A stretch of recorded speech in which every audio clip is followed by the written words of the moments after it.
I've picked some chives, and these are gonna go on top of my squash soup. Simple, inexpensive, kind of a nice little finish.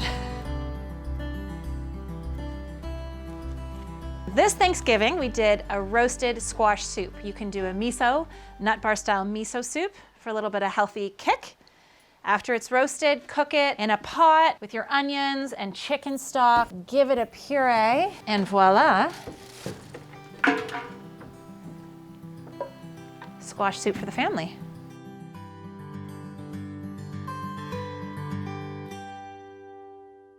Hi, this is Trish Magwood. Don't forget to subscribe to my YouTube channel for recipe ideas, food inspiration, and simple home tips. Also go to Trish Magwood on Instagram for food and lifestyle ideas and inspiration, or check out trishmagwood.ca.